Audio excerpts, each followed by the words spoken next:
Greetings, Game Cola faithful, and welcome to the Game Cola podcast. This is podcast number 151. We're ready here to have some fun, and I am, of course, your host and podcast commander, Joseph Martin, joined today by... Hi, I'm Anna Bryniarski, and I'm here sometimes. I'm Blu Ryder, and I write Surplus Surpassion, Suspended Save State, and Home Modifications, and more coming soon. And I'm John Rizzi. I make videos for the Game Cola YouTube channel. Sometimes. And it's episode 151. And you know what there also were 151 of? At one time? At one time. Pokemon. Not Pokemon, which is what you guys were going for too, and you didn't let me do the joke that I wanted to do because there are in fact more than 151 Pokemon, but there used to only be such a number as 151 Pokemon back in the day. And wouldn't you know it, that just so happens to align with the fact that there was 2 big game reveals and some other small ones that I have forgotten about other than the fact that they sort of exist. Or not game reveals, but game news about Pokemon games on this gaming news and discussion podcast, the Game Cola podcast, hashtag the GCPC. You can say words, and they go on a podcast, and that's what I do with you guys. Awesome. What do you guys know about the new Pokemon news? A lot. Which ones? Where are we gonna start? The first ones? I was gonna let the people who the answer is none or very little say their bit first. I'm sorry, what is a Pokemon?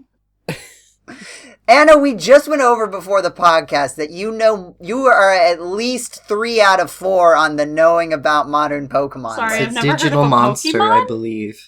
Digital That's a monsters? card game, That right? sounds wild. Gosh, it is a pet. Pokemon is a pet peeve of mine. I know it doesn't matter. Pokemon isn't correct either. It's Is supposed that to be Pokemon. Pokemon. Is that yes. card game I keep seeing streamers freak out about after they pull a fire dragon? I don't think they do that anymore. I think that wave has passed. If you didn't catch it, there was a way. If you didn't catch the wave, as some idiomatic If you didn't expressions hang would ten. phrase it, yeah.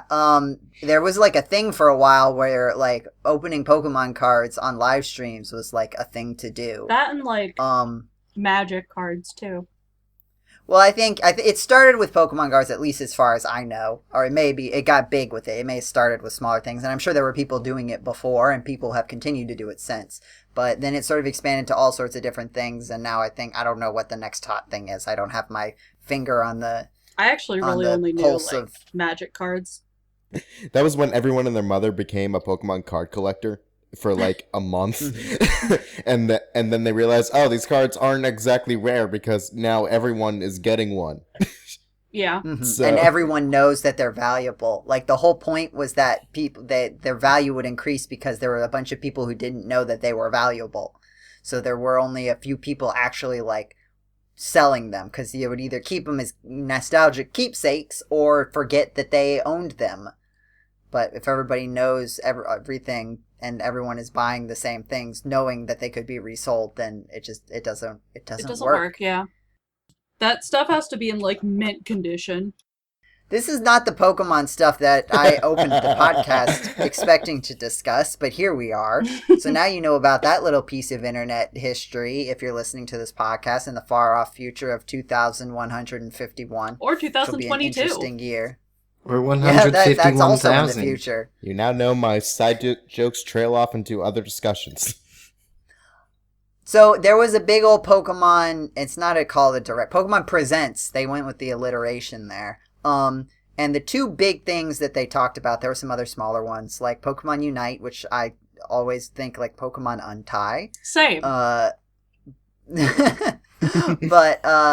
the ones that I care about mostly are the Pokemon Shining Diamond and Brilliant Pearl, the remakes, the Nintendo Switch remakes of the DS Pokemon Diamond and Pearl games, and then of course Pokemon Legends, Arceus, Arceus, however you would like to say it. There's at least 2 official ways, so I'm just gonna go with Arceus because that's what I've always said, and that's what people do about Pokemon. So, Yeah, quick show of hands. Did anybody else here play Pokemon Diamond and Pearl? No, No? Blue, did you play that? Oh, I raised my hand. I've never played Pokemon. Anna, that's not true.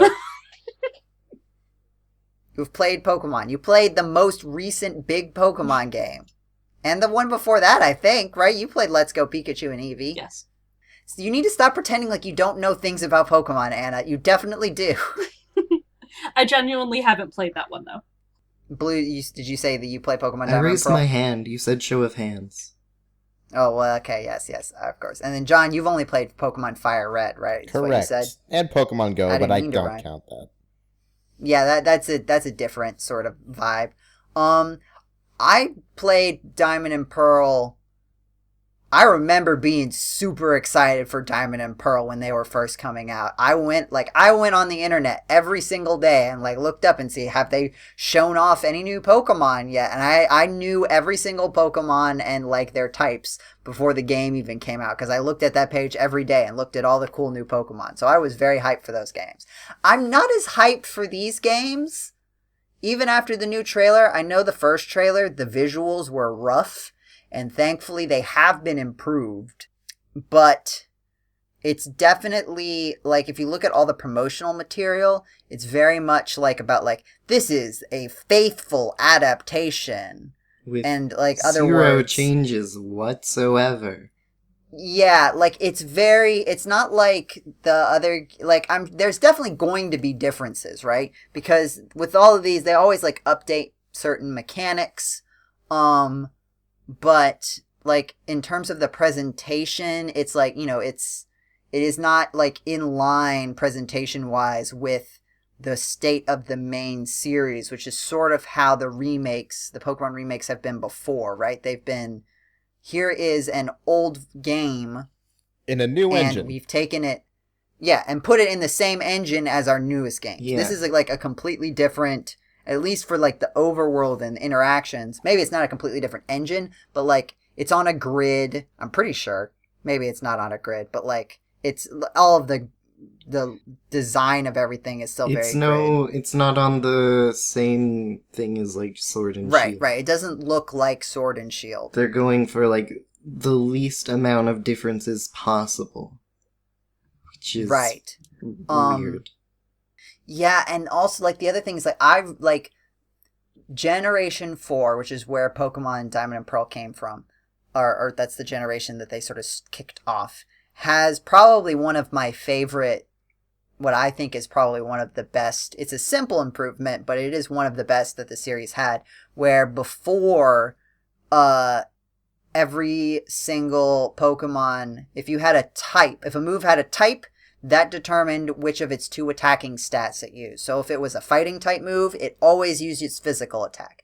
If it was a fire type move, it always used special attack. No matter what, then if it was called Blaze Kick, it still used its special attack because it was a fire type move.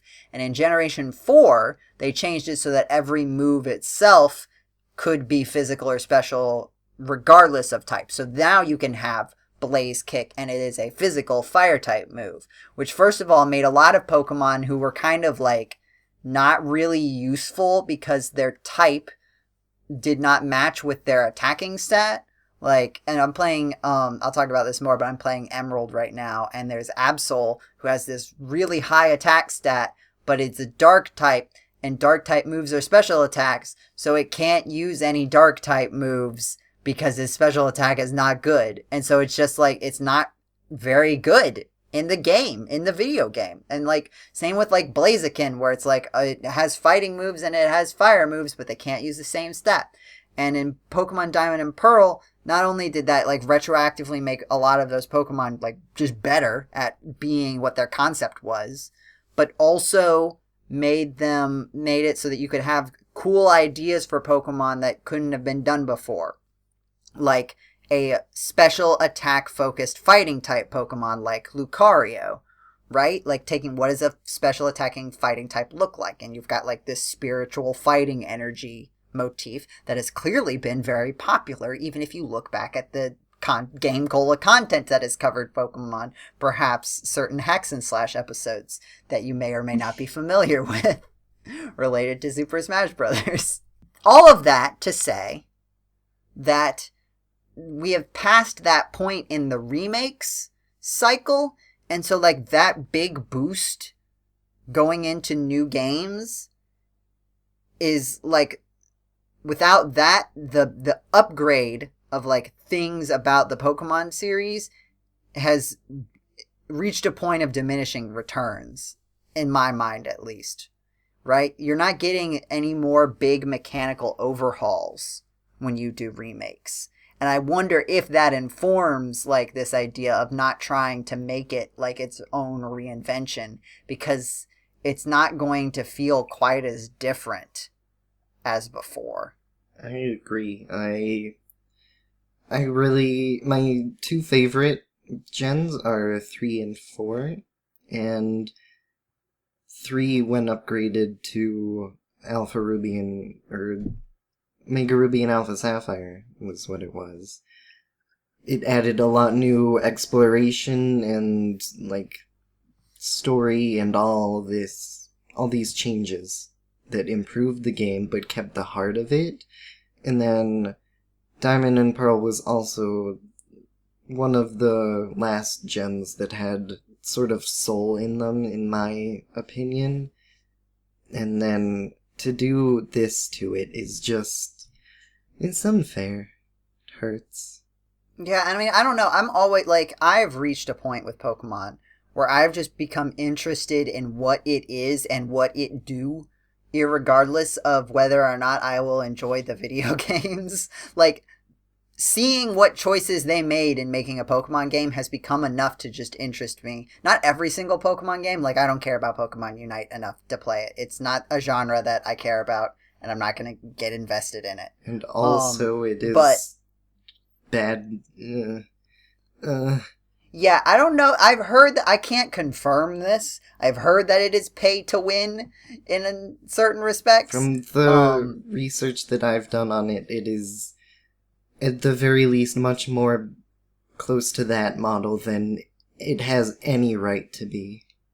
Yikes. But like with the main series, Pokemon in general fascinates me because it feels like this giant thing that has perpetuated itself on a couple of key fundamental things that it got right at the very beginning, but is otherwise a complete disaster. And maybe part of it being a complete disaster is how it is able to perpetuate itself continuously. Yes, I would agree with that. Because I don't think that in any point they have really stuck the landing with Pokemon.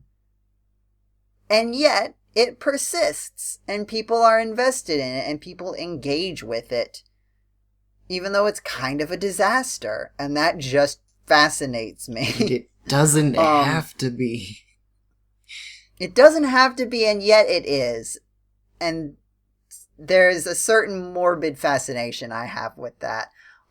With Diamond and Pearl, the question will be sort of like, will be definitely the first time where the question will be like, is it worth it to play to get this remake if you have the old versions, right? Like with Fire Red and Fire Red and Leaf Green, Heart Gold and Soul Silver, and Omega Ruby and Alpha Sapphire, like the games themselves, I feel like I look at them and I say, this is like a different enough game that like it's worth having both. Yes. Right? It's worth experiencing both. Even maybe, like, I would even say, like, if you've played Omega Ruby and Alpha Sapphire, it's potentially worth going back and playing Ruby, Sapphire, and Emerald, because I think if you're interested in Pokemon and if you're interested in what the games were like before, I think you will have a different enough experience that it'll be interesting to you. I don't know if that will be the case with these new...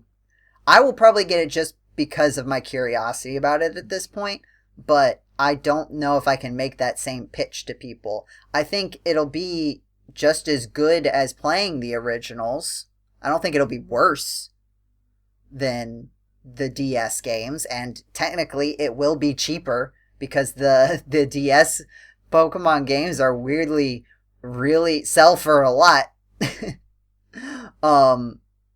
But I guess I don't know, unless you guys have any other thoughts that you want to say on it. I don't know if there's much more to say on that first point. I agree. Oh, sorry.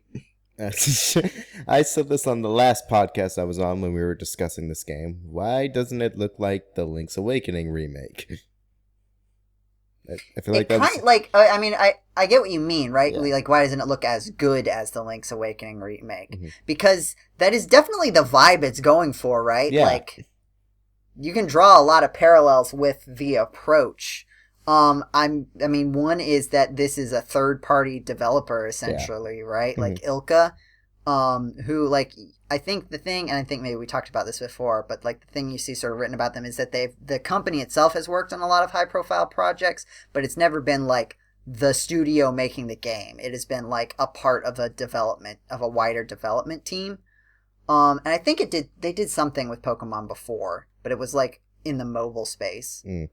And I don't want to be, like, diminished. Like, I don't want to say, like, oh, it was a mobile game, so it doesn't count. Because, I mean, there's Pokemon Go, and, like, that's, like, they're all it's big. Successful, and people are invested in it and like it, and I enjoyed it when I played it well enough, so, like, I'm not going to be dismissive of it. Same. But in terms of, like, the space, right? Like, I think that is an issue that Game Freak is sort of dealing with in general, too, is, like, going from handhelds to... essentially fighting with the big boys, right? Like, it used to be the top of the handheld market.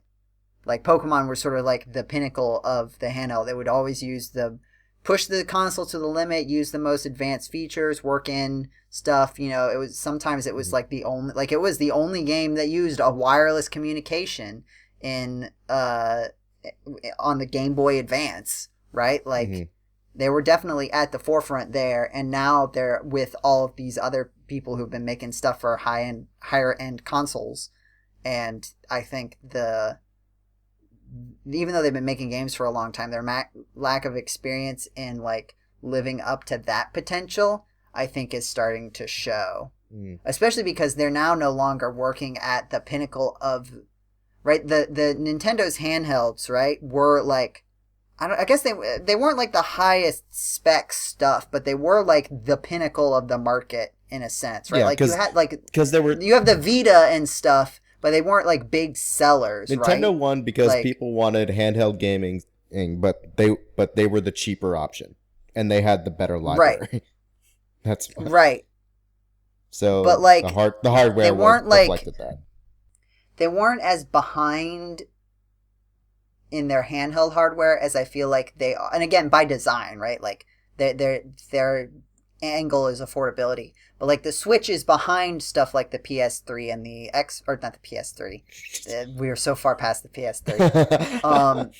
I think the Switch is better than the PS3 graphics wise. I think. Yeah. I don't actually know. Yeah, no, it runs probably. It runs Ella Noir just fine. Okay, yeah. It's probably at least on par. There's also, like, different versions of PS3. But anyway, what I'm saying is that, like, I think that Game Freak in general has been struggling with stuff on a hardware level that in a way that they haven't really had to before. And that is sort of, like, the major source of a lot of the biggest criticisms, I think. Like, just in terms of, like, their development cycle. I imagine that the mess of the state that Pokemon is in right now is somewhat reflective of the mess that Game Freak just sort of is in right now, trying to figure out what to do with this franchise that has sort of gotten away from them, I feel like.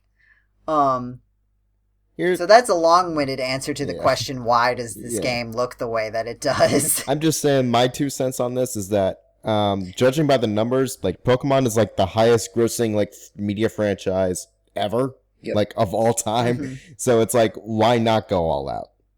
Exactly. That's the thing, but right? The answer is because they don't have to, essentially. Yeah. Well, no, they definitely don't have to. But I'm saying if they did go all out, I was like, I would buy it. Like, I would, personally. I've never bought a Pokemon game before. I want to push back on that just a little. Like, that is definitely a component of it. I'm not going to argue that. Mm-hmm. Like, you know, the whole thing is to, like, make, you know, they don't want to, this is something with, like, video games in general, too, right? Like, you don't want to top yourself too much if you want to leave yourself space to go somewhere else. And that was like, I think that was one of the issues with like Gen 6 and Gen 7 is they started introducing these cool mechanics that people liked, but were not sustainable to keep in the game and continue adding more stuff, right? And that's why their solution was Alolan forms, Galarian forms, and these new forms, right? Where you're not adding new Pokemon. It's not like a whole bunch of items that you have to keep track of. It's just cool new versions of old Pokemon, and that can be sustainably increased and still be cool without like basically messing up a whole bunch of stuff, having to keep track of a whole bunch of weird different mechanics. Yeah, fair enough. But like Pokemon is the highest grossing media franchise, but it is also one of the most diversified media franchises, I feel like, right? Like it has like mass appeal to like anyone from any demographic. But not even just that, like you have the games, right? But like the TV show is just as big as if not bigger than, I imagine there's more people who have watched a decent amount of the Pokemon TV show than have played the Pokemon game. That's true. Right? Yeah, for sure. I'd say that's fair, yeah. Right? And I don't think, and then you have the card game, which is like, it's about as successful as a card game can be. Like, it's certainly it's one of the top 5, I'm sure, in terms of like people who play it, right? Like, I think probably closer to top 3. It would but in pretty much any metric that you give, aside from like how good it is, but like in terms of any metric of success, Pokemon is near the top in terms of trading card games. I think, you know, you've got Pokemon, you've got Magic, and you've got this is sort of like Yu-Gi-Oh! And if you want to count Hearthstone, I guess. Those are like trading card-ish games that I am familiar with and know that people play, right, as a layman. Wait, did we just try to exclude video games? I thought I said video games at the beginning. We're talking about card games now. What are we? Cardboard Cola. And it's like it used to be the biggest video game in the handheld market, and now it's like it was one of the biggest mobile apps for, like, it's certainly not the go-to mobile app anymore, but like it was the big mobile app for a long time in the summer of 2016. And it like kept that up, like even when it fell out of like the major news, like it was still like people played, pretty much a good portion of people I know played that Pokemon Go game for a while, even after the like original like the vanilla buzz version, died down. Right? So like it's got it's a highest grossing thing, but they're also putting that the money is going to so many different places and so many interconnect. And that's the other thing, is that all of these things are like connected with each other, right? Like a lot of people were saying like, hey, Nintendo delayed Animal Crossing like half a year. If the issue with the Pokemon games is that they don't have enough development time to deal with them, why not just delay them? It's like, because so many, whenever Animal Crossing comes out is whenever Animal Crossing comes out, and it affects like almost nothing else. Yeah. Right? Like, maybe some merch deals, but even those merch deals can just wait until then. And like, I don't necessarily. I'm sure that there are consequences. Like, it isn't completely trivial. I'm sure. But like with Pokemon, it's like, I'm sure Doom Eternal didn't affect Animal Crossing sales. Like with Pokemon, it's like the TV show lines up with the games because they're like ads for each other, essentially. Yeah. And if like one gets delayed a significant amount, they're going to be out of sync and it's going to throw off the whole thing. And then you've got all the trading cards that are based on the new Pokemon. And like those, I think, are set so that like they can't come out before the games do. Do they like, make do they make shows about the remakes though? Or like are they making a show on Arceus when that comes out? I don't know about... I don't think they've announced anything to that effect. They have not announced anything for sure. They do sometimes do like little things. Oh yeah, like stuff like YouTube that. web Maybe not. series and stuff. They do, yeah. Actually, I wonder if... I did see something. This would be interesting to look at. I don't want to make it a news report. I did see something about the, in each Pokemon TV show, they bring in at least one of the protagonists from the video games onto like Ash Ketchum's team of people to sort of be like a reference back. I thought I may have seen something, because sometimes they do come back the female protagonist from Diamond and Pearl, I think might be coming back Oh, for a little bit in the main series. I think I might which is have not seen... necessarily something that they've done before, like line it up with the release of a remake, but that might be something that they're doing. Yeah, I think I might have seen that in my recommended list on YouTube, but I thought it was just like an old video or something. Yeah, I think we saw the same video, which may just be that thumbnail, right? Yeah. Like that. It might be clickbait, but like that with Shining Pearl to Platinum, Brilliant, whatever. I don't know if these are great names, by the way. They're hard to remember. They're no Heart even Gold, Omega Soul Ruby and Alpha Silver. Sapphire. Heart Gold and Soul Silver like works. Yeah. And Fire Red, Leaf Green. The names and the colors, it works. I don't know. Brilliant. Like, both diamonds and pearls can be brilliant and shining. Exactly. And there's I like do not not even any like alliteration. Like, Soul Silver has the alliteration. So you're like, if you remember heart and soul, you can be like, well, soul goes with the S one, so heart must go with gold. Yeah, that's how I Daring remembered Diamond. it. Daring Diamond. Yeah, I don't know. Anyway. I don't Dapper remember Diamond. what I was necessary. Dapper Diamond is great. I love it.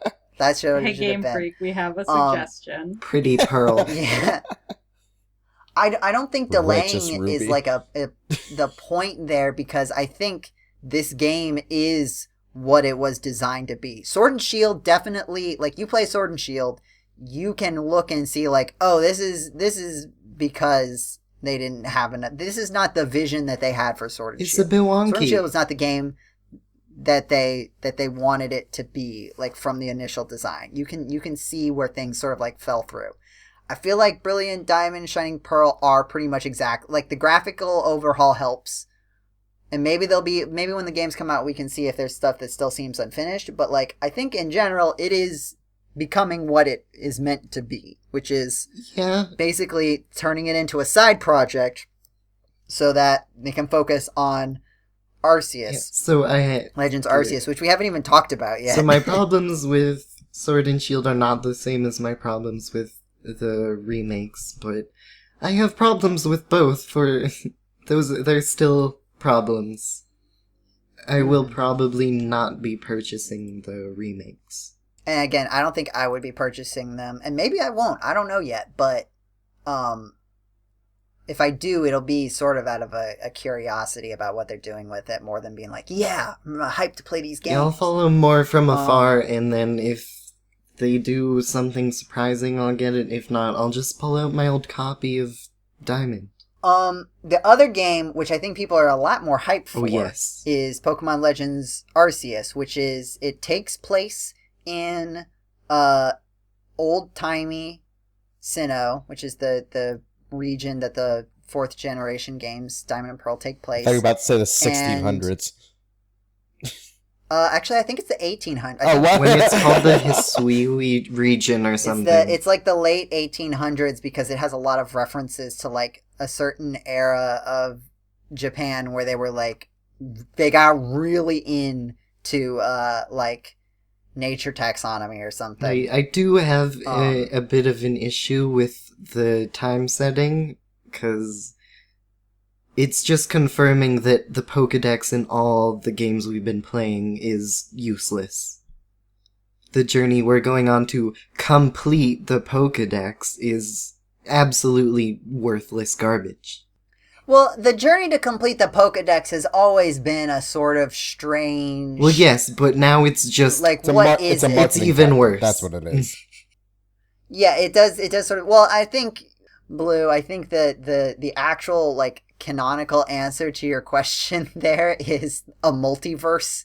And I don't... To answer that question, we need to talk about parallel universes. I mean, that is comic book true. logic. Let's go, canon baby. Let's go. In Pokemon. Even before this, there were multiple universes in Pokemon. That has been a thing since Omega Ruby, at least. Probably a little bit before then, I think it was hinted at.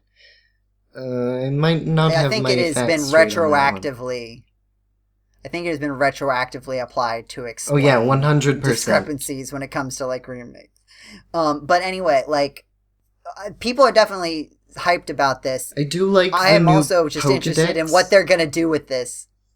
it looks like they're like, I think people first thought like Breath of the Wild, and I think maybe there's some like inspiration there, but also like it's also its own. There's thing. like when you talk, well, it's also got Monster Hunter vibes, right? Like they talk about like what you do, and it's like you start at a camp and you like collect your items, and then you go out into like a section of the world to accomplish some sort of task. Yeah, I was gonna say it looks more like Monster Hunter. To go kill a Rhyhorn and cut off its horn. I think one of the big things with Breath of the Wild is that I think you can like use a Pokemon to fly around, and it looks kind of like the glider from Breath of the Wild. Yeah.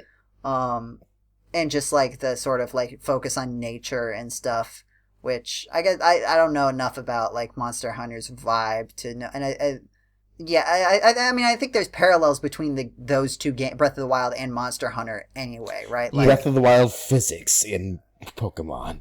That will mesh well. Like, I don't know. We'll have to see. But then like you've got like things where like you have to you've got some things where like you have to catch Pokemon by like interacting with them in a certain way. Some of them, the stronger ones, it sounds like you have to battle them. It looks interesting. The setting is very interesting. I think I talked about this on a different podcast, but like how they now have to reconcile references to like real world historical events in their Pokemon universe, and you can't say nothing about those historical events, but the thing about most historical events is that they're not great. Yeah. No one ever, there's very few things where you look back in history and you're like, yeah, everybody involved did something that was reasonable and not reprehensible in any way. Yeah. So they're going to have to deal with that, which will certainly be interesting. Not entirely sure how. They may get it. You know, who knows? Maybe they have thought about this and they're at least going to do something that isn't terribly insensitive. But we'll have to see. I'm a bit concerned knowing who you work for. What? You work for the, what is it, Team Galaxy or... You work for the Galaxy Corporation, right. which is like which the is expedition bad. team. Right. Well, in Diamond and Pearl, there's Team Galactic, and they have the same so there's logo. clearly a reference. This is Team Galaxy, so it definitely feels like there's going to be a twist where like the people you are with are like, or at least some of the people that you with are the bad guys. Or there's going to now be... it could also be a double fake out. Yeah, it could be that they're actually actually good now, but later on they get corrupted Illuminati vibes or something. And that this is some sort of red herring. I don't know. So like that throws an interesting, like, are they going to present what this community does in this region?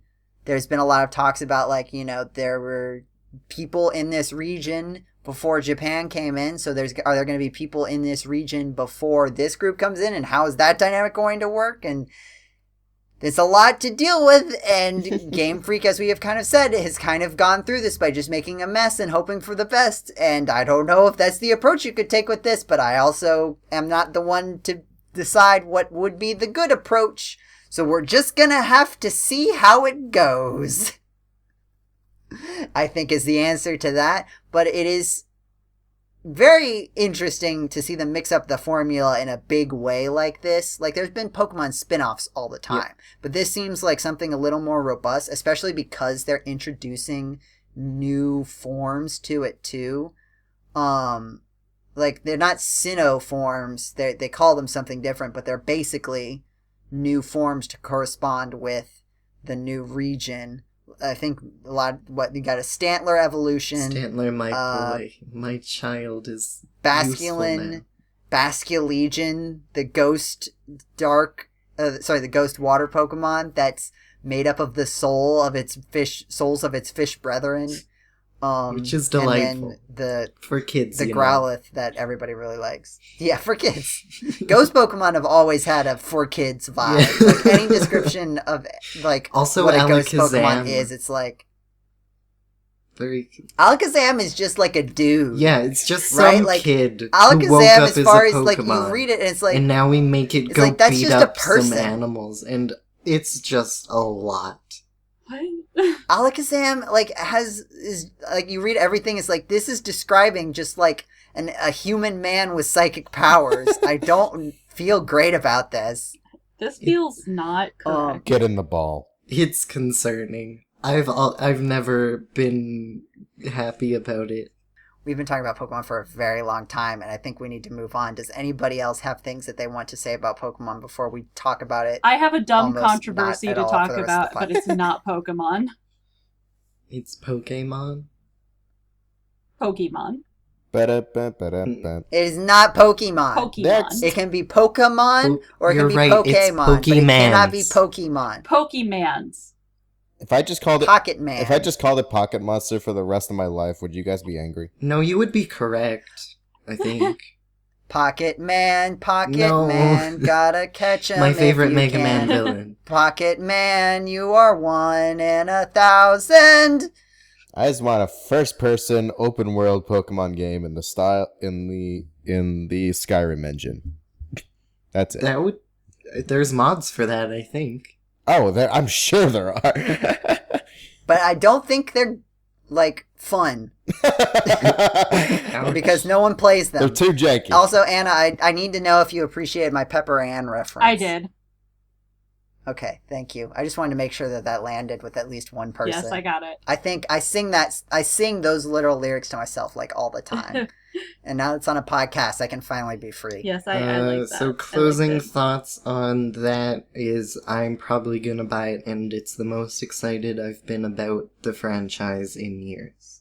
And I'm glad And they're adding. Just have to wait. They're adding like a new system, and it might be gimmicky, but also it might be just like a neat step forwards and add a lot to it. Don't know yet. I'm excited. Might be good. Might be mediocre. I'll get it either way and see. Cool. Any other thoughts? No thoughts. Head empty. Negative. I have controversies to talk about. Oh yeah, talk about your controversies, Anna. So, here's one that makes sense. And is a problem, I'm sure, with plenty of games that involve making an avatar and involving skin color is there's been a bit of an uproar over The Sims for having whitewashed some of its NPCs. Oh. I don't know the full story, and I do want to look it up, but for now, that makes sense. Here's the one that... It makes sense that it's a controversy. Yes. is what you're saying. And this... Let's So here's Wording. the thing. covering your bases. There could be some unhelpful interpretations of what It you does said, make so sense that it is a controversy because it does happen and it is a problem. Here's the one that I keep looking at, I keep seeing every time I go on Google, and they're like, here's a news story. And it's just like, people are upset that there's not a window that was in the promo for the newest mini pack. And the fact that I've seen that more as a controversy than the other one. It sounds like when people were complaining about the lack of puddles in the final version of the Oh Spider-Man yes, PS4. I remember Puddlegate vividly. That was so weird. I understand it is disappointing to see something in a promo and not have it in the game. Because yes, it sucks, especially if like you're buying this and you expect everything you saw in the promo to be in the game. But I feel like I should be seeing more problems happening here and more articles about the previous controversy of NPCs being whitewashed. Okay, devil's as opposed to advocate here. Why did window they not remove? here. Why did they remove the window? Maybe it was for reasons that make sense. Who cares? It's a window. It could be like I don't know the window in question. It could It have was been a very large window. So the an newest insensitive pack is, window.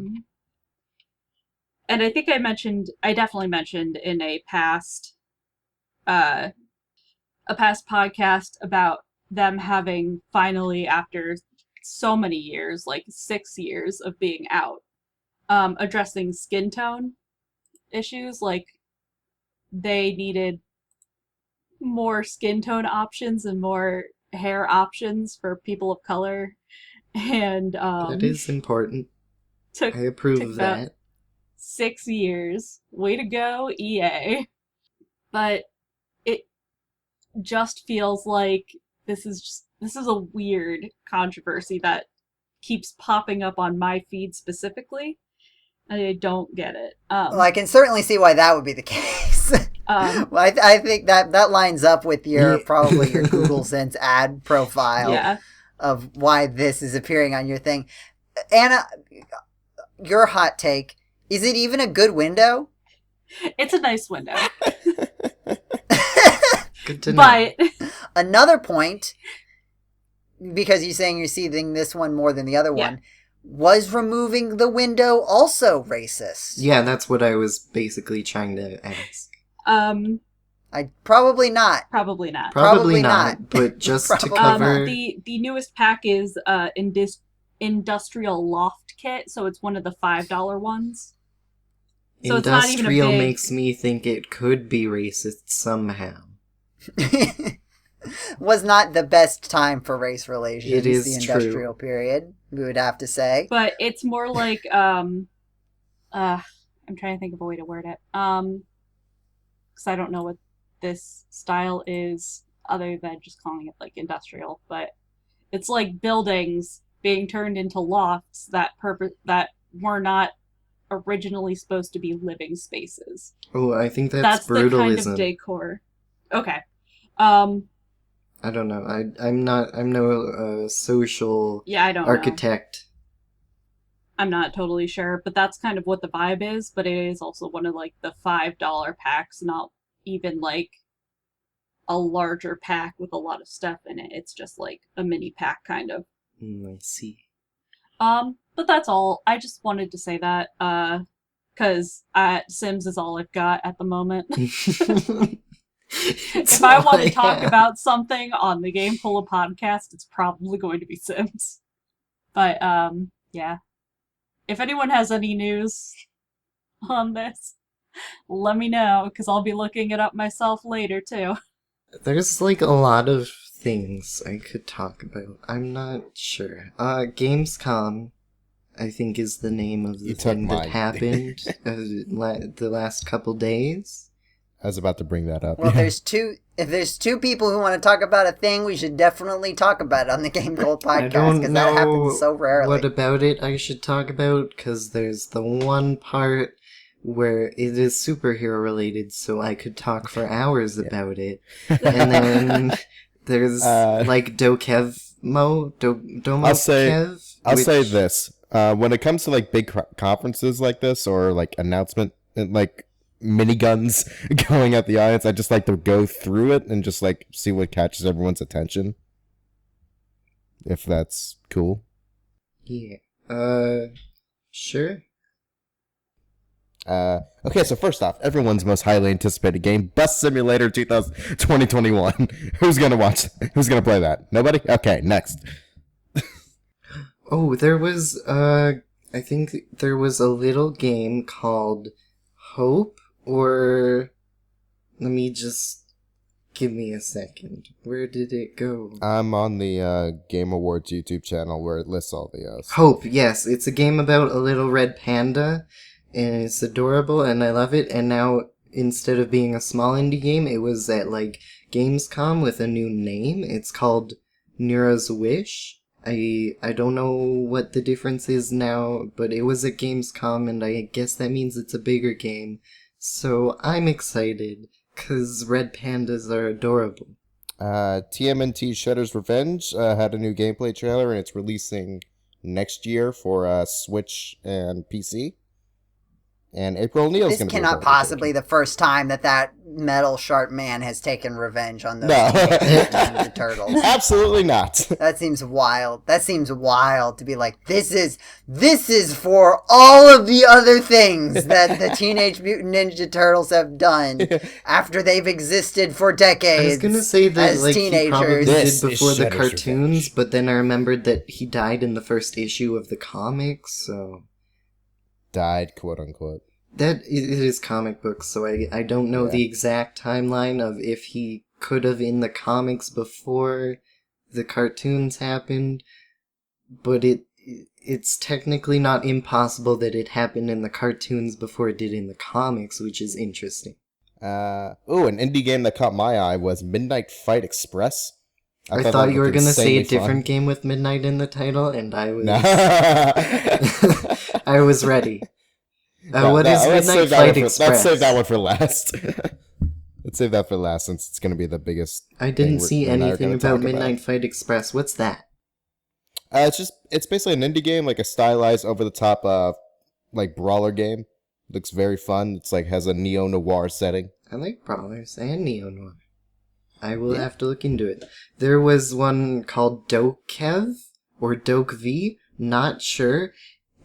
I don't even know how to describe it. It's like if you mixed like Pokémon with Kingdom Hearts 3 and then also a bunch of like vehicle traversal of different kinds, and like there's a glider, I think, and like a neat rocket skateboard or something, and there's like 3 different types of gameplay, and this one actually caught a lot of people's attention because I understand why. It looks huge and like scary realistic. Like, yeah, I don't like the people's faces. They're a bit scary, but the rest, it's like a realistic Pixar mixture, and I appreciate the environments.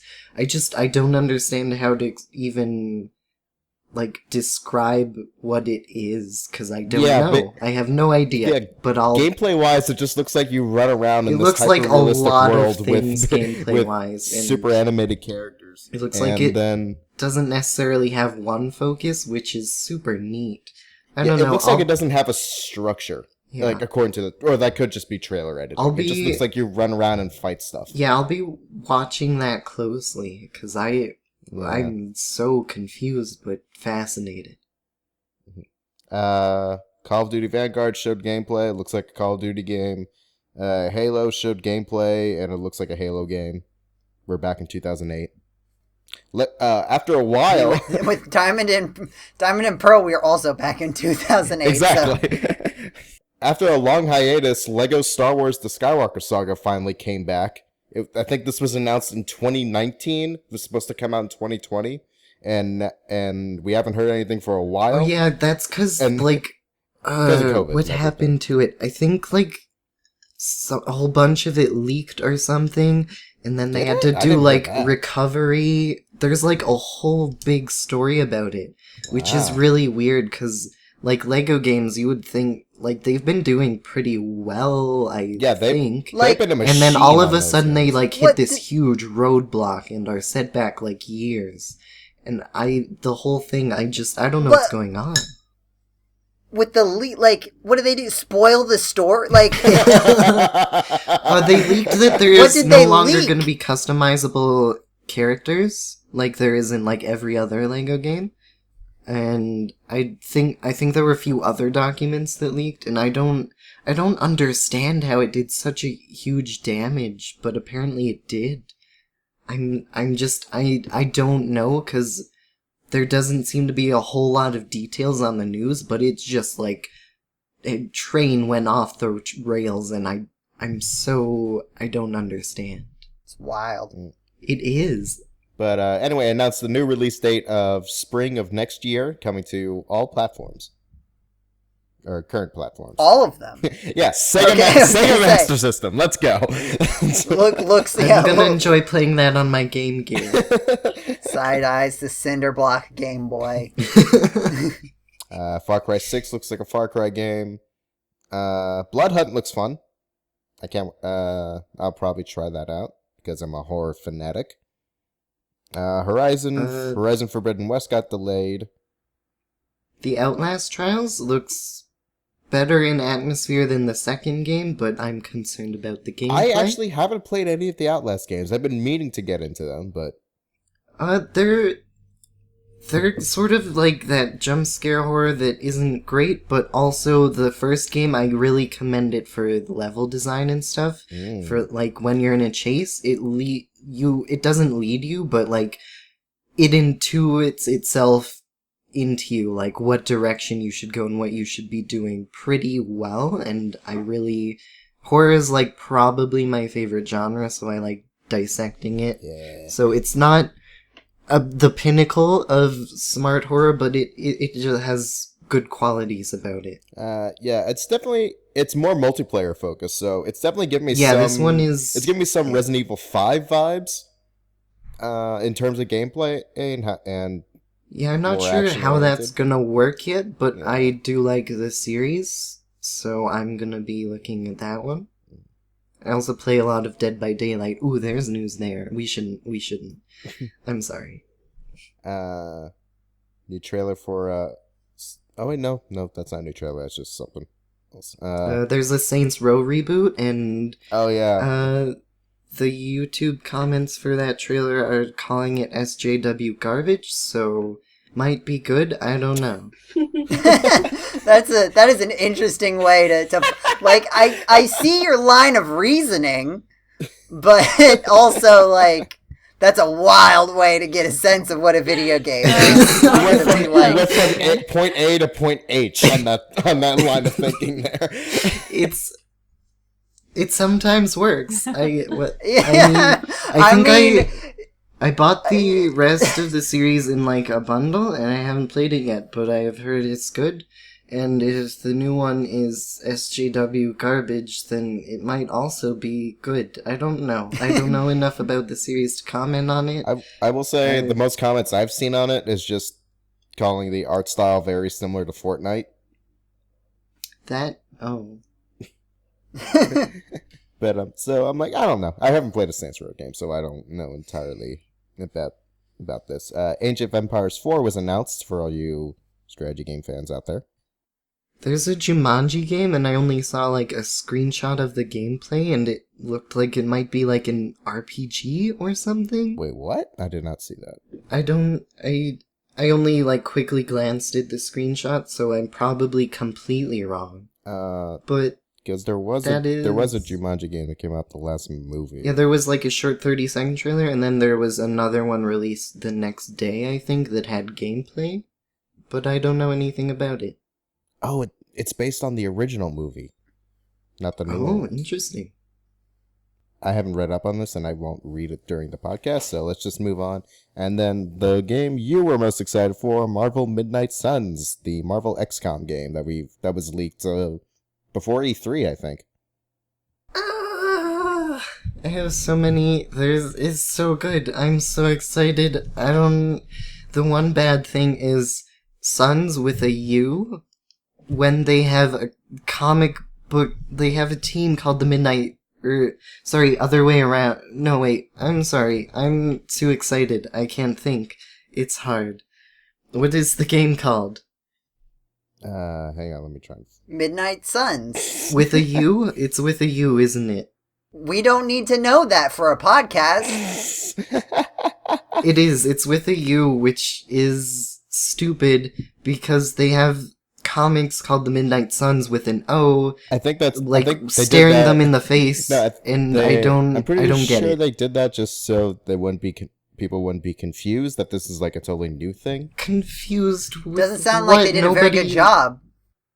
I'm upset with that, but the rest of it looks good. They did this to make you mad.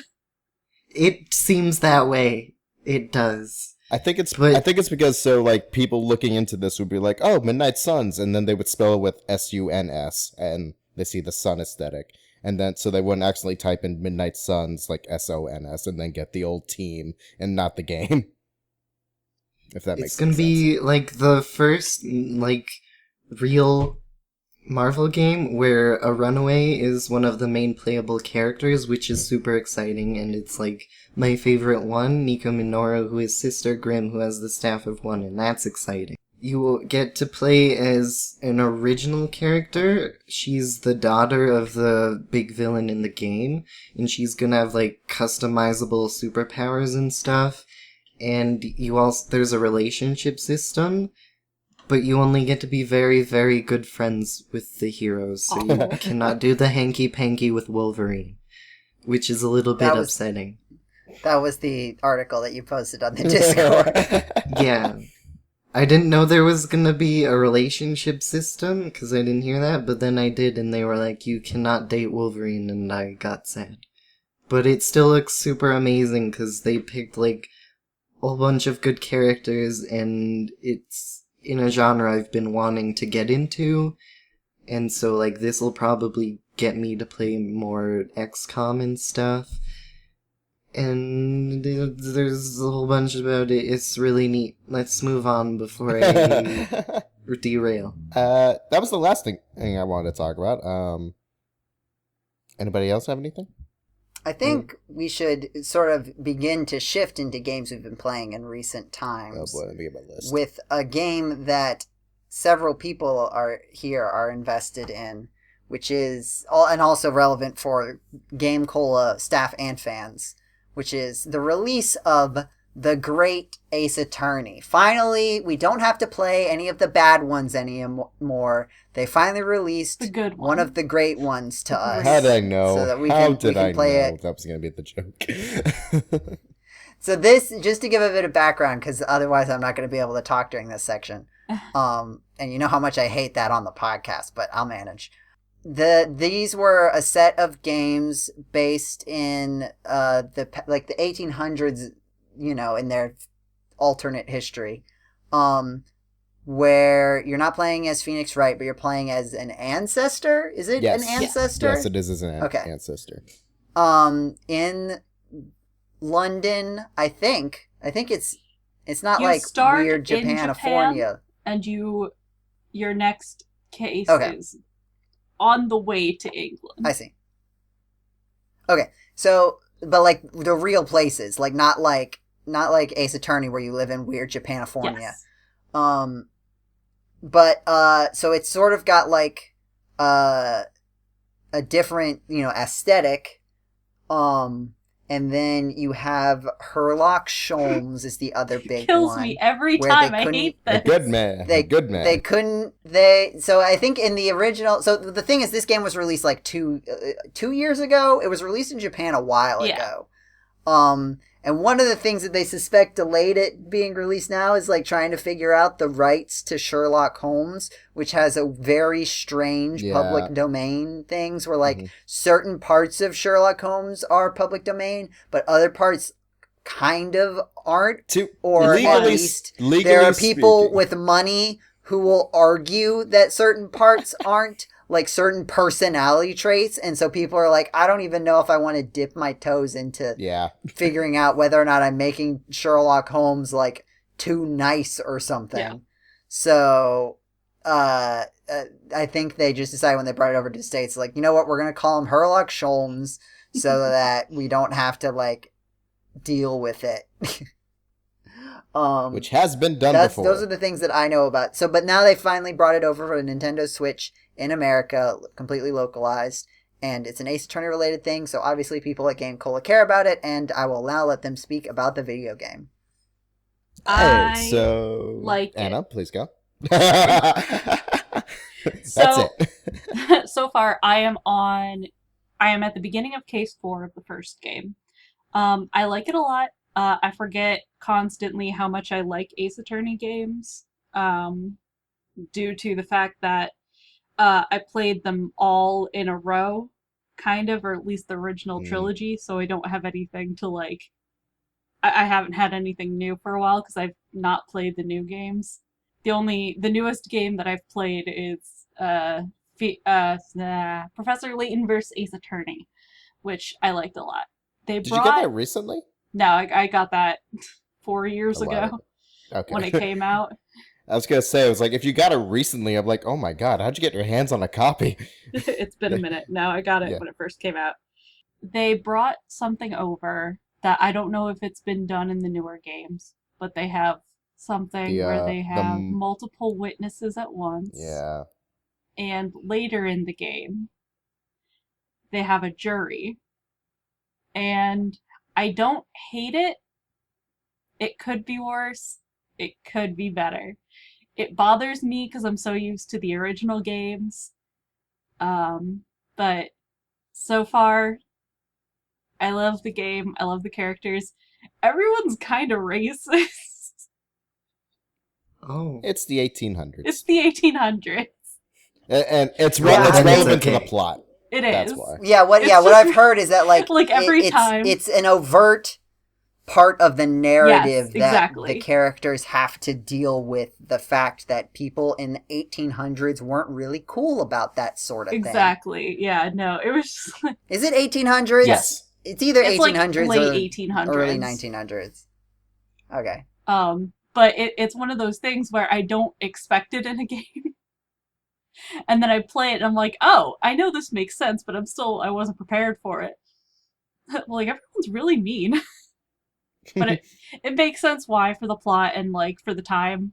And I understand that. It's just one of those things I wasn't prepared for. But it is very good so far. I like it a lot. I will say, no spoilers. Case 3 left me feeling unsatisfied and upset. Oh no, the Case 3 syndrome in an Ace Attorney game? It was a very Oh no. it was an okay case. The case was fine. It was the ending that was not fine. And I know the reason why. And I don't want to say it because of, well, no, I don't. There are a lot of loose ends. And I'm so used to every case you have a resolution. You know who did it. Maybe But they'll resolve it at the end of the game? that's the plan, I'm sure. Resolve? But it was still like one of those things where I'm playing it, I'm like, nothing's getting solved. I don't understand. I'm so used to not going above and beyond in my job and finding the actual criminal. But no, and they kind of rub it in your face too sometimes, where they're just like, you did your job. That's all you had to do. All right. Next case. And I'm like, what? Move on, chump. That does sound weird for an Ace Attorney game. Exactly. It left me feeling very unsatisfied, and I'm very sure that the next few cases are going to revolve around the ending of this case, but I'm still just like, what? Yeah, if it comes back later, then I'll say that. Then I'll say it sounds like a refreshing change of pace. Yeah, But, no, just Nope. I hate it. You're wrong. Okay. Objection! That's it's fair to think of it as refreshing. It makes for good for plot, especially if they come back to it, but it just felt weird as someone who has played the other games. Mm-hmm. I think something that I missed, just to jump in, was that this is two different video games put into one. Yes. Yes. Like thing, right? Like Anna mentioned briefly that she's playing the first game. There's two of these great Ace Attorney games, and they were released at the same time. I haven't heard anyone talk about the second one or English localization. Everyone's still working through the first one. Interesting. So James and I started playing with it. We're starting Danganronpa 3, and we're doing this game, doing walkthroughs or playthroughs of them at the same time, because we can't really call them walkthroughs, because I'm going into them blind. And so is James, actually. Not for 3, obviously, but not for Danganronpa 3, obviously, but for Greatest Attorney, because he only played the fan translation, like the first 20 minutes of that, but he hasn't made progress in that in, like, years. So we're basically going into this blind. But we've only played the first chapter of the first case so far. Small addendum, you're going through V3. It's a different thing, it's important. Yes, that's true. But we're interchanging episodes between then, and I will say, playing through an Ace Attorney game again after so long, it felt so... I was so happy just hearing the sound effects again. For so long. I'm like, oh my god, I'm back. And then the guy turns to you and says, you look for evidence by looking through the court record. I'm like, yeah, damn right, we gotta look through the court record. You're so right, I'm gonna do it. And then the protagonist is just like, what am I doing? What's going on? I don't know. And then he slams his hands on the desk when he's trying to say something important, but it makes the weakest sound ever. And he takes a quick second to look at his hand and looks at himself like, what did I just do? What? The animations for Ryunosuke, which I think is how you pronounce his name, I'm not sure. Yes. According to James, it is, yes. But the animations for him, top notch, love it. An anxiety king. Also, wait, Anna, I have to ask does he eventually say objection, hold it, take that? Because for the first case, all he says is yes for everything. Yes, he does. Okay, good. Because I thought that was a glitch at first. I'm like, okay, what is going on here? No, it was definitely a thing he didn't say because, he's not a half spoiler, but he's not a lawyer. He's an English student.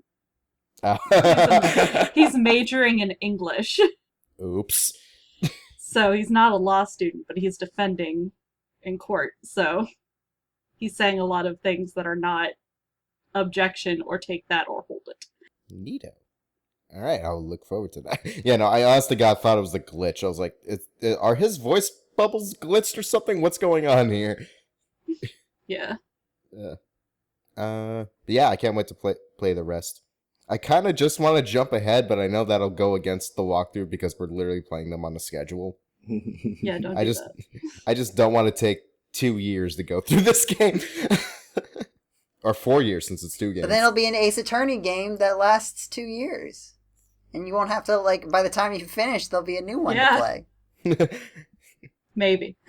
Oh god, what will, they did announce like a while ago that Ace Attorney 7 was in development, but I want to know what that's going to look like, if it's going to be on Switch. Probably an Ace Attorney game. I asked on Twitter what the newer games past the trilogy, like, how they were, or if I had to play them, and Paul's response was, no, you don't have to. I went, alright. Yeah, Spirit of Justice left, the plot was alright, it just left a lot, the newer games left a lot to be desired gameplay-wise, because they were all super easy. Mm. Yeah, it's like they were all very hand-holdy. And honestly, so was kind of Professor Layton versus Phoenix Wright was kind of hand-holdy, but yeah, not a lot. I can agree with that, but you know what? I'm fine with it, because I'm not super, super smart. So, like, I want to be able to play video games and not have to keep restarting. Mm-hmm. I think that goes back to the, I think the most hand-holdy part for me in that one was when they tried to introduce a new system, like, Athena's like emotional mood matrix or like the multiple witnesses part. Mm-hmm. It's like, oh, great idea on paper, and then they execute it by when you're looking through the cross-examination and then like a bubble appears that be like, oh, this is what you have to do. I'm like, I'm just reading through the thing. Wait, why are you telling me what I have to do for right now? Because like one witness will just like perk up and be like, oh, that's all right, and then it'll have the loudest sound and animation that's like you can't ignore. That or anything. Is incredibly helpful for someone like me who doesn't think to like go looking around after every statement, though. True. Yeah, but I don't know. This is like the 7th or like 8th game in the series that I've played. I'm just like, all right, I'd like a challenge, please. Yeah, it would be nice to have like a way to turn that kind of stuff off if you. Or better yet, yeah, exactly. Turn it off. Have an easy mode and a hard mode. Mm-hmm. Problem is that gamers are allergic to the word easy. I'm not. Are you kidding me? Yeah, no, play however you want. I'll play.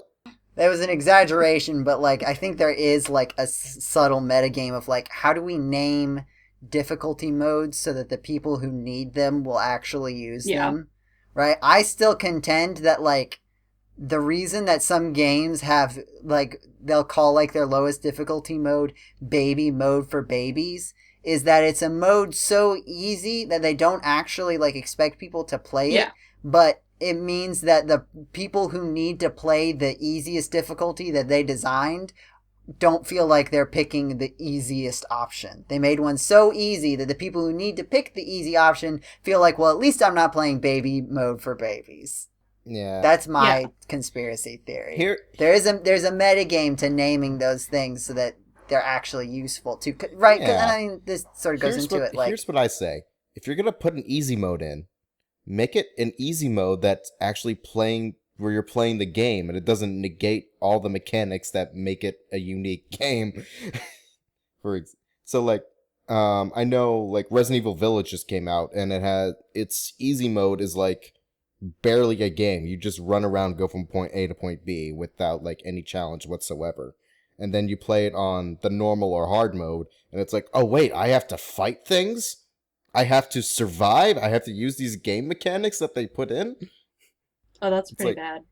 This is gonna open up into a slightly more like maybe a discussion we should start having at this point in the podcast, but like the challenge of like figuring out like because like that's an issue, but it's like how do you make it clear that that's what the distinction between the difficulty modes is at the beginning of the game, Or if you do it in the middle of the game, how do you find a good way to like tell the player like, hey, you should consider changing this slider if this is what you're struggling with. Like, Yeah. it's trick. There's certainly games where it's like, okay, well, you're doing literally nothing, so this is clearly not the solution. But also, the correct answer is not necessarily easy or easily applicable to a bunch of different games. I think, though, not to cut you off too much, if there's anything more that you wanted to say specifically. No, we got the basic gist of it now. I think we should wrap up with the other games that we've been playing in recent times. I can go real quick and just say that I'm still playing the Pokemon Emerald Nuzlocke, especially now that I'm in a situation where I don't have internet. I'm calling to you, I'm using my mobile data, and I hope I do not use so much that it becomes an issue before I get my internet. We will have to see. So I'll probably be doing a lot more of that now that I'm just sitting in an internetless place. But I'm near the end of the game. I'm at the last gym, and then I'll do the Elite Four. Another thing I would say, I knew of this about Emerald, but I just re-experienced, like, the weird thing about Emerald is that they made the story, like, worse.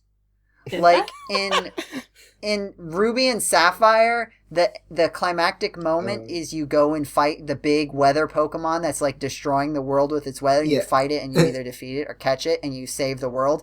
In Pokemon Emerald, there is a cool moment where you see the two big weather Pokemon fighting each other and it's like this big epic battle. But what you do is you walk to a tower, you like yell at Rayquaza to wake up, and then he goes and he resolves the conflict all by himself, and you just sort of watch. Yeah. It's like, this is not really satisfying, and all I did was like yell at a big guy, and then he solved the problem. I didn't actually like do anything for the climax of this story. In a game where there's already an issue with like the bad guy is like, oh, let's drown the world, that's a good idea. And then they do it and they're like, oh, this was a bad idea. And you're like, yeah, I know.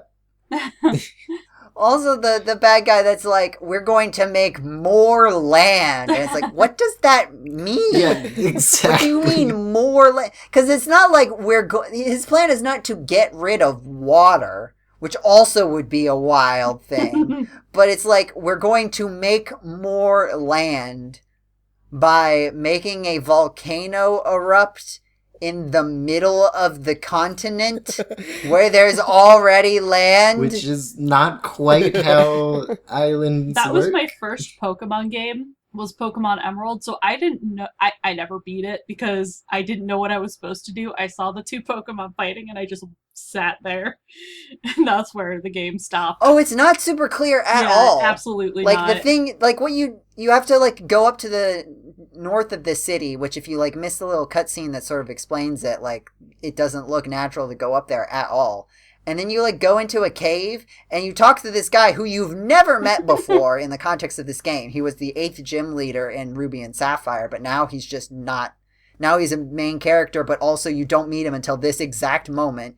You go in, and he's like, if only we knew where Rayquaza was. And then he lists, like, where do you think he is? And then he lists places, and, like, the place that Rayquaza is on that list, but, like, you would have no idea, like, you wouldn't know where Rayquaza was. You just do process of elimination. You click these options. Like, no, he couldn't be there. No, he couldn't be there. Oh, yes, the Sky Pillar. Like, what do you mean the Sky Pillar? Like, you suggested the Sky Pillar to me. This is the first I'm hearing of the Sky Pillar. And now you're like, oh, yes, of course, I've never the Sky played Pillar. Emerald. Do they even tell you what a Rayquaza is? I don't think so. It is very briefly alluded to. I think you get a call from your rival who says, like, hey, I saw this big green thing fly in the sky. Isn't that weird? And I think if you talk to some NPCs, they talk about seeing, like, a sighting of Rayquaza. But the end of the game is just, like, a very strange I saw a Deus Ex Machina earlier. It's strange. Anyway, but I'm doing all right. I'm training up to beat the water gym. Which is just involving grinding a lot of new Pokemon that I have to add to the team because it wasn't very water Pokemon friendly. So what I've got right now, I've got Lantern. What is it? Lantern, Minun, who is the only other electric type that has survived. No. Let's see, that's 2. Hariyama, because it's got thick fat, so it technically resists ice through that, or it sort of does. Gyarados, because Gyarados is OP. And Absol, who I've nicknamed Lootly, or Ootly, so it's Absolutely. Yeah. Very good. I Very appreciate. good. I appreciate my own I approve. skills good. there.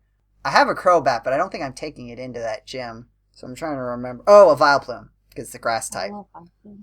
Because there's a I think it's got a wish. He's got a wish cache, so I need a grass type to defeat that. So that's where I'm at. I will probably post about it on the Discord or talk about it on the next podcast that I'm on when I beat that. So if you're interested, keep an eye out for that. Blue, I'm going to nominate you because you didn't talk about playing the Great Ace Attorney. Yeah, I've been playing Boyfriend Dungeon, and I finished Dual Destinies, and now I'm on Trials and Tribulations. So that's... Interesting order you're playing those in. What do you mean? You went from the 5th game to the 3rd game? I went from the 2nd game to the 3rd game in the Switch collection. Justice for All. Why did I put Dual Destinies? I don't know. Crickets. I don't know why I said that. You probably just had it on your mind. Yeah, that's like the 5th game, and Yeah. I have to play Apollo Justice first, and apparently that one's awful. No, that one's not awful. Paul really doesn't like Apollo Justice, like as a person. I think. Justice for All. Gameplay-wise, it's excellent. Hot take, didn't hate the 3rd case. That is... Justice for All? Yeah, no, the case itself is fascinating. It's just some of the characters are just annoying in that. Oh, okay. All I heard for years was like, oh, the circus one, the 3rd case is the 2nd game. It's the worst case in the series, and I'm like, this was fine. I hated it. I just... Oh. I thought the culprit made sense and was like, oh yeah, I figured it out. Neat.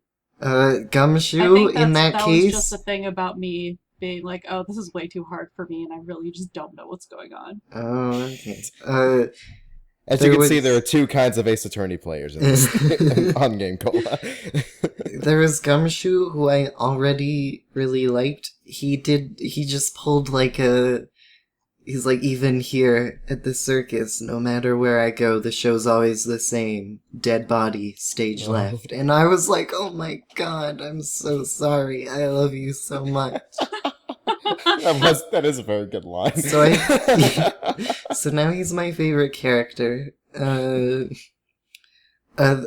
Before, in the 1st game, or when I was going into the series, I played it like 10 years ago, the 1st one, and then at the end of the last case, like the 5th case, right in the middle, it had corrupted every time I talked to this one person in an investigation, so I would have had to play the whole game over again, and I was just like, no. And so a couple years ago, I bought the collection, I think last year, I bought it for the Switch, and I played through the 1st game again last year.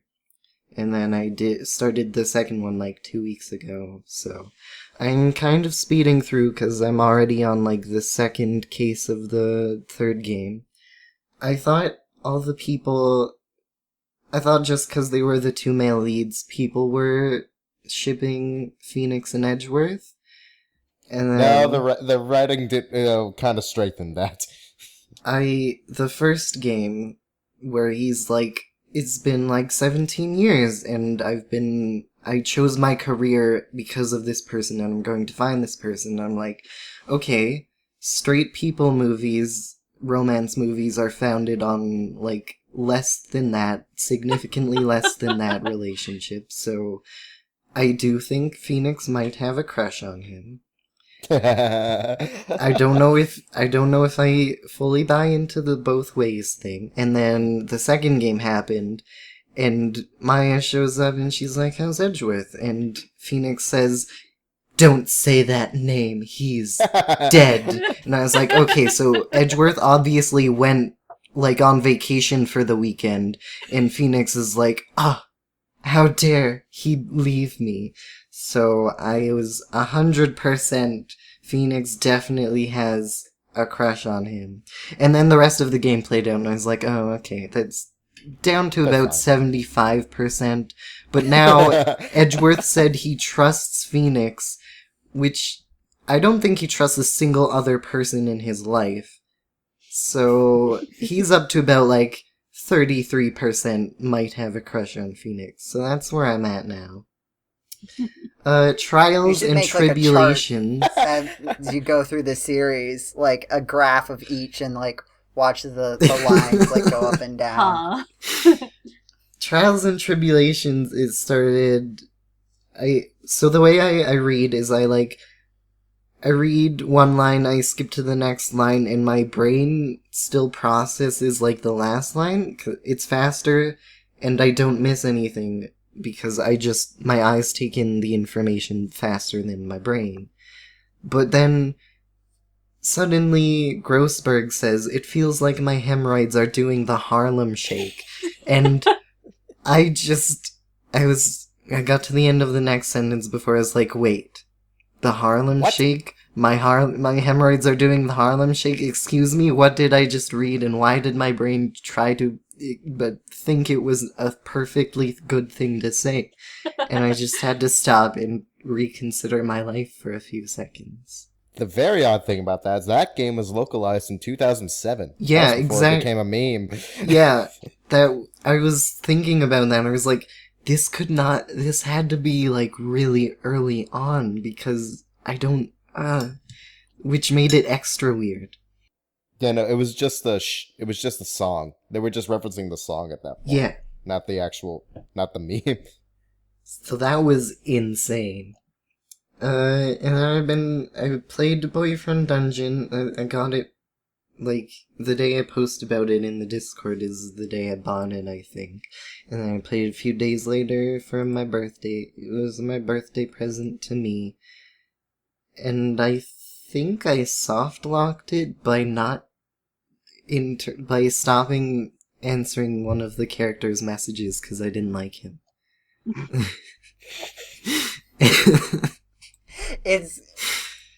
Which I didn't. Does. It's called Boyfriend Dungeon, not Ghosting Dungeon. Well, okay, so there's a controversy. You had one job. You had one job! So one of the voice actors of the game is getting harassed because his character sucks, which is stupid. People shouldn't do that. Don't tag actors for the roles they play. Thanks. This has been my TED Talk. But yeah, But you did also hate that character. Yeah, but that doesn't mean I'm going to send the actor who voiced him death threats. That is not okay. Sure. I appreciate that qualification, but I think it's also important to know that you hated this character so much that it broke the video game. I think I broke the video game because I didn't know that I don't know how much to spoil it. I thought the game, I think it's funnier if we don't clarify that statement in any way, shape, or form. There's like a shelf in your room in the game where every time you beat a boss, you get a little figurine, and it looks like there's space for 4, so I got 2 dungeons through in a couple hours, and I was like, okay, time to start the next one. And then I couldn't figure out how to do the next one, and then I looked it up, and it was like, there's 2 and a boss, and I was like, okay, I'm almost done. I thought I was halfway done, and then I couldn't figure out how to do the boss, and then, so I look around for a while, and in my research, it doesn't really tell me how, but it does say that there's a character that's important for the plot, and so I'm like, oh no, I soft-locked the game by stopping answering his text at the beginning of the game. Uh-oh. Oops. How was I supposed to know that hours ago when I decided I didn't like him? Yeah, so I don't know how to progress. But it's a Yikes. lot of fun. I think, was it Jetty or Joe last time that did the Boss Baby meme at me when I compared two games, which was rude. But it is... I don't think that sounds like a Jetty thing, to be honest. It was Jetty. So I'm going to compare it to Hades, and he's gonna make fun of me. Even though the weapon choices are very similar. Like, there's the big javelin you throw, and it comes back, and then there's the sword, and there's the gloves that you punch people with. The weapons are very similar. So, in that sense, it's good. It's not as tight in the controls, but it's still a lot of fun, and I had a lot of fun with it. I don't know why you get crafting recipes, and you can only make, you can make, a brownie, and that is... Those items you craft are the presents you give in the dating segments, and you can only use each recipe once. So, I learned how to make a brownie. I made a brownie. How do you make a brownie? I have this recipe. I guess I forgot how to read it. Guess no one will ever have brownies ever again. The problem is that part of the recipe for the brownie was to include the piece of paper that the recipe was written on. I guess that must be it, because nothing else makes sense. First you make the batter, and then you pour the batter into a pan, and then you put the pan in the oven. And then there's the dating segments, and they're good. There's... You use the paper to light the fire for the oven. There's PG-13, we spend the night together. They were nice and attentive and caring. And then sometimes they'll be his steel against my skin, the sharp part. And I'm what's happening? I'm concerned. So it's PG-13, but also more disturbing than if it wasn't. And also, for the first one I ended up with was actually a woman, because the amount of how gay I am superseded the obvious signaling that I was saying, oh yeah, I'm gonna date you. I was just trying to be a friend, and it was okay, we're dating now, and I was oh, I didn't mean to do that. Oops. I thought we were just gonna be buds. Oh, yeah, that's what I thought. But it would have been obvious to anyone else, but I was too gay to understand. But all in all, it's a good game, I don't know, 6, 7, 8 out of 10, somewhere in there. Haven't decided. Maybe I'll... 678 out of 10. Yes. That is what I would rate it. I think we're on to Joe now. What have you been playing? No, I already went, and also I don't know if there's a fire alarm going off. Oh, I just heard it. It's because the weapon people are so hot. Okay, I think they fixed it. As Joe is putting out the fire, it went off. No, it went off earlier, and they turned it off. So I think it's a. Joe has thing. left the podcast. He went to play Hero and save everyone in his apartment I'm complex. literally still here right now. Impromptu speedrun of the firemen. I was thinking the same joke, Anna. Oh my god. John and Anna, you already talked about a game that you played in recent times, so this podcast is getting pretty long, so go quickly. Okay, what else? Oh, my roommate and I, we watched, the first season of Buffy the Vampire Slayer, and in my... That's not a video game, hang on! You didn't hear the comma in my sentence. So, me being eBay crazy, I bought the video game that was on Xbox, and shockingly, it's pretty good. It's actually very fun. It's just a 3D brawler where you have That's the one where you can play as a dummy, yeah? Moves. No, you play as Buffy. But you just go around you beat up vampires the whole time using destructible environments and whatnot. The style and presentation kind of reminds me of an old school Harry Potter game, in terms of voice acting and the colorful subtitles and everything. And because it's made by, was it made by EA? It was distributed, but it wasn't made by them. But yeah, it's very fun. the controls are way more tight and precise than I ever expected it to be for a movie tie-in, for a show tie-in game. But yeah, also played some Street Fighter 4. I further realized, oh, I love Street Fighter, but I also suck at it. So yeah, and then I bought some other games that I haven't played. So, Anna, you're up. I have been playing Greatest Attorney. I have also been playing Miitopia on the Switch, which I like a lot. I got it at the perfect time because it was when I went on vacation with a bunch of friends, so I just handed them my Switch and they made their own characters. Almost finished with it, just as good as it was on the 3DS, I guess. Nothing really changed too much, except now I have a horse. I have a unicorn. I was just listening to like 83 of the podcast or something where you and Paul were like talking about how good it was, and you convinced Paul to buy it right there and then. I don't remember that, but I'm glad. What else? I've been playing Sims, of course, always. But last week when I was on vacation, Cam was playing Yakuza, and it started, and it's just a movie for a solid 2 hours. Solid 2 hours of the beginning of the game is a movie, and we're all just wrapped in this story. Sitting on the couch wow, love this. Have you pushed the button yet? Nope. Has he played any game yet? No, it's just a movie. But yeah, that's pretty much my video games stories for the past month. Well, I think it's about time to end this podcast. Because we've been going for quite a while. We talked about many things for a long time.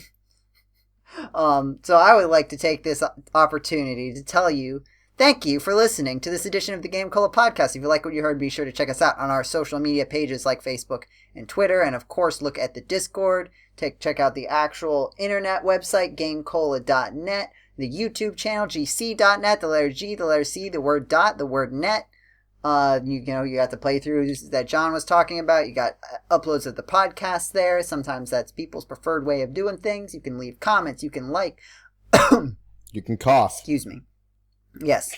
If you're interested in this podcast, if you like this podcast, you can share things with hashtag the GCPC.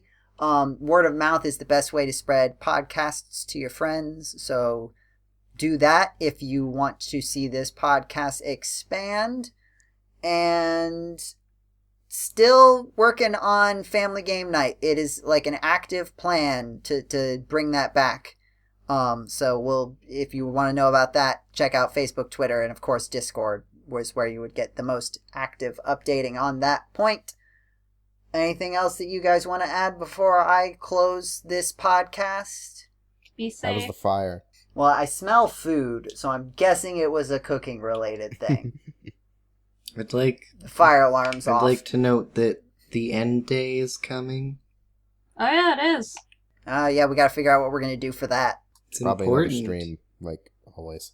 With that, thank you for listening to this episode of the Game Cola Podcast. Have a wonderful time of day, wherever it is, whenever it is you are listening to this podcast, and we will see you next month. Goodbye, everybody. Bye, be safe. Bye. Make good choices. Or don't.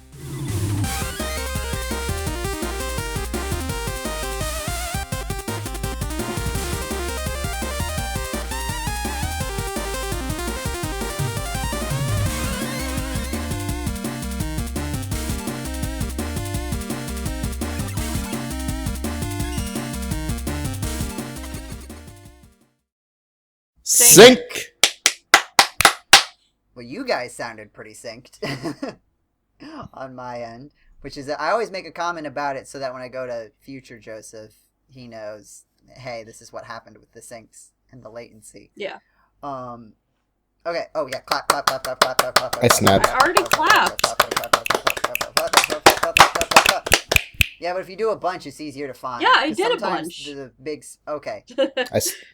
I snapped once and then I just snapped a bunch now. I used to just do one clap, and then I realized that, you know what? One clap also looks a lot like just accidentally hitting the table or something. Yeah. Or laughing for a really short, heh. Not like that. I don't know how to laugh without actually finding something funny. I can't do like Ha ha ha ha. Go to stand up, you'll find ha out. ha ha. You could just Okay. be someone who has to Let's start work the with a podcast. coworker who tries to be funny when they're very much not funny. Mm. This isn't a dig on you.